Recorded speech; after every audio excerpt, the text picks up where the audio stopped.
আসসালামু আলাইকুম। দেখেন ভারতীয় দলের উল্লাস।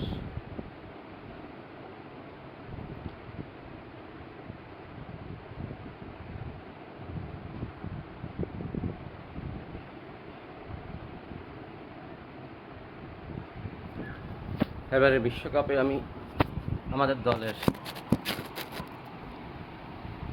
একটা জিনিস খুব মিস করেছি, সেটা হচ্ছে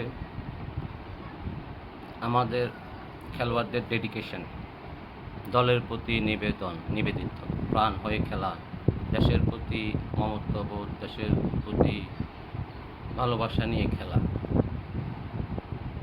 আপনারা নিশ্চয়ই খেয়াল করেছেন, বিভিন্ন দেশের প্লেয়াররা পরাজিত হওয়ার পরে তাদের যে চেহারার যে মানসিক অবস্থা, তাদের যে কান্নারত মুখের ছবি, সেটা কি দেশের প্রতি ভালোবাসা নয়?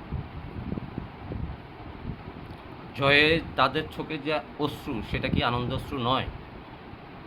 কিন্তু আমাদের দলের খেলোয়াড়দের দেখেছেন, দল হেরে যাচ্ছে, যেন কিছুই হয়নি, আর আমাদের সহ-অধিনায়ক তাসকিন ঘুমের কারণে ভারতের সাথে ম্যাচটা মিস করেছে। ভাবা যায়? আরে ভারতের সাথে ম্যাচ তো আগে রাতে ঘুম হওয়ার কথা না, তুই সহ-অধিনায়ক, ঘুমের কারণে বাস মিস করেছিস, খেলতে পারিসনি ভারতের সাথে। ভাবা যায়? দলের প্রতি ডেডিকেশনের অভাবটাই ছিল আমাদের দলের সবচেয়ে বেশি। এবার একজনের প্রতি একজনের যে আন্তরিকতা, মমত্ববোধ, একজনের প্রতি একজনের যে ভাই ভাই হিসাবে খেলা, ভালোবাসা, মোট কটা ড্রেসিং রুমে আমাদের পরিবেশটা খুবই খারাপ ছিল। ড্রেসিং রুমের আমাদের দলে কি একজন ভালো মেন্টর পাঠাতে পারতো না? পোলার্ডকে দেখেন ইংল্যান্ডের মেন্টর, তারপরে স্বামীকে দেখেন ওয়েস্ট ইন্ডিজের মেন্টর, যুবরাজকে দেখছেন ভারতের ব্র্যান্ড অ্যাম্বাসাডার হয়ে গিয়েছে। আর আমাদের দলে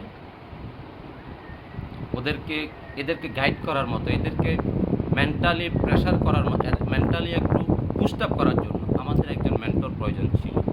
কোচের কোনো প্রয়োজন নেই। এই হাতুরু সিংকে আমরা লাথি মেরে জেটিয়ে বিদায় করে আবার হাতে পায়ে ধরে কেন এনেছি তাকে? কি বলবেন? আমাদের গলতটা কোথায়? নিশ্চয়ই বলবেন বোর্ডে জালাল ইউনুসরা, পাপন সাহেবরা যতদিন আছেন, মনে এইভাবেই চলতে থাকবে। হয়তো আমরা একসময় জিম্বাবুয়ে, কেনিয়ার মতো হারিয়ে যাব। দুঃখ লাগে যখন নিজের দল হেরে যায়, কিন্তু আমাদের খেলোয়াড়দের কেন দুঃখ লাগে না? কি বলবেন? ভালো থাকবেন সবাই।